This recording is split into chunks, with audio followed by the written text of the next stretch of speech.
Shalom Bapak Ibu dan Saudara yang dikasihi Tuhan. Kita berjumpa lagi. Pada hari ini kita akan merenungkan sebuah tema tentang damai yang sejati.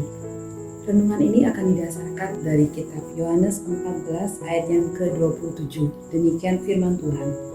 Damai sejahtera kutinggalkan bagimu, damai sejahtera kuberikan kepadamu, dan apa yang kuberikan tidak seperti yang diberikan oleh dunia kepadamu.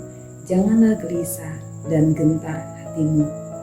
Bapak dan Saudara, ayat ini menyatakan bahwa damai sejahtera itu sudah ditinggalkan oleh Tuhan bagi kita, dan damai sejahtera yang diberikan tidak sama seperti yang diberikan oleh dunia. Tapi pertanyaannya sekarang adalah, mengapa kita seringkali tidak merasa damai? Kita memikirkan bahwa damai itu adalah seperti kondisi yang tidak ada masalah, kondisi tanpa ada kesulitan, semuanya aman-aman saja.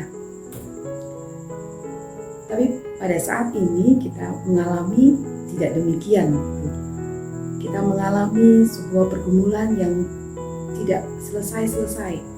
Di tengah pandemi COVID ini banyak di antara kita yang mengalami konflik, mungkin di tengah keluarga karena kita harus tinggal di rumah dalam waktu yang cukup lama. Ada di antara kita yang juga merasa tidak damai, merasa was-was karena kehilangan pekerjaan, tidak tahu masa depan akan menjadi seperti apa. Lebih dari itu, kita juga sangat terganggu dan begitu sangat kehilangan ketika orang yang kita kasihi juga dipanggil pulang oleh Tuhan. Ataupun ketika saat ini terjadi hal-hal yang kita tidak tahu masa depan kita seperti apa nanti, itu membuat kita merasa tidak damai. Ada persoalan yang tidak selesai-selesai, dan ini membuat kita merasa tidak damai. Dalam bahasa Ibrani, damai disebut dengan shalom. Dalam bahasa Yunani, damai itu dikenal dengan istilah irene.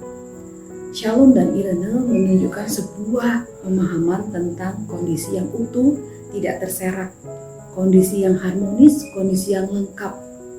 Maka damai itu bukan berbicara tentang tidak adanya masalah, bukan berbicara tentang keadaan yang aman-aman saja. Tapi damai itu berbicara tentang bahwa setiap orang mengupayakan segala sesuatu demi keharmonisan bersama, demi keutuhan bersama, demi kebaikan bersama. Damai menjadi hilang ketika manusia jatuh dalam dosa dan manusia hidup untuk mendapatkan kepuasan pribadi, mendapatkan keuntungan pribadi, dan dengan demikian seringkali mengorbankan banyak hal, termasuk juga orang lain. Maka itu hari ini kebenaran firman Tuhan juga akan menyoroti apa yang dikatakan dalam kitab Matius ayat yang ke-9. Demikian firman Tuhan, berbahagialah orang yang membawa damai, karena mereka akan disebut anak-anak Allah. Ini adalah sebuah panggilan bagi setiap kita, ada peran yang kita lakukan untuk membawa damai di tengah dunia ini. Keadaan mungkin tidak akan selalu baik, tapi damai yang Tuhan sudah berikan kepada kita itu akan efektif ketika setiap orang yang mendapatkan damai dari Allah itu berbuat sesuatu untuk menyatakan damai bagi orang di sekitarnya. Maka hari ini kita akan belajar tentang 4 hal tentang damai itu. Yang pertama, damai itu berasal dari Allah, diprakarsai oleh Allah. Demikian yang Alkitab katakan dalam kitab Yesaya pasal 9 ayat yang ke-5 dan ke-6.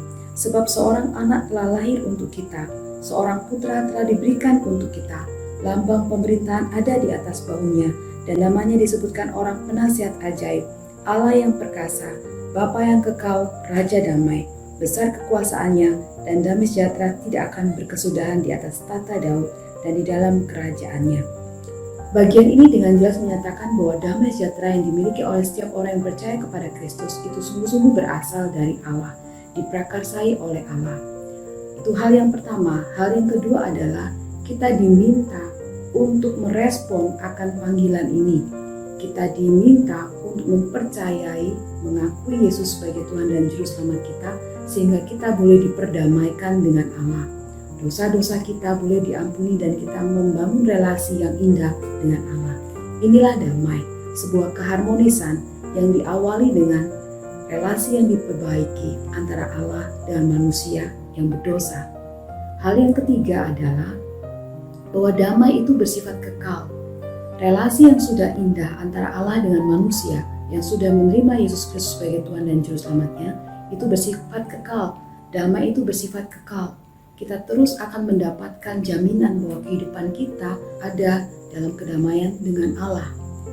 Tapi hal yang keempat yang harus kita sadari adalah kita diminta untuk menjadi pembawa damai, menjadi orang-orang yang boleh menyatakan damai bagi orang-orang di sekitar kita.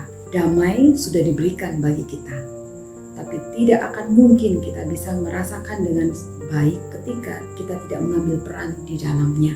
Hal nyata yang kita bisa lakukan adalah sadari bahwa damai itu berasal dari Allah. Jangan mencari damai dari hal-hal yang lain. Maka datanglah kepada Allah untuk boleh menikmati damai yang Dia sediakan. Nikmati melalui persekutuan dengannya, melalui waktu-waktu yang kita sediakan secara khusus bagi Allah. Jangan tinggalkan waktu-waktu persekutuan dengan Allah itu. Hal yang kedua adalah mari membawa damai dalam kehidupan kita sehari-hari. Mari kita menjadi pribadi yang proaktif untuk membangun perdamaian dengan orang-orang di sekitar kita. Mari kita membawa solusi bagi masalah dan bukan menjadi sumber masalah.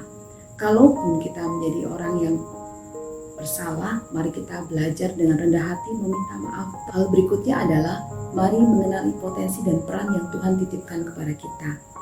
Kita tidak akan bisa tenang kalau kita menyandarkan hidup kita dengan cara membandingkan dengan orang lain. Jangan pernah memikirkan bahwa kita akan bahagia jika kita menjadi seperti orang lain. Yang harus kita lakukan adalah mengenali potensi kita dan mengenali peran yang Tuhan percayakan kepada kita dan melakukan yang terbaik di dalamnya. Maka kita akan menjadi satu bangunan tubuh Kristus yang boleh melengkapi satu dengan yang lain. Kiranya Tuhan menolong kita untuk menikmati damai dengan Allah dan membawa damai bagi orang di sekitar kita. Tuhan Yesus memberkati.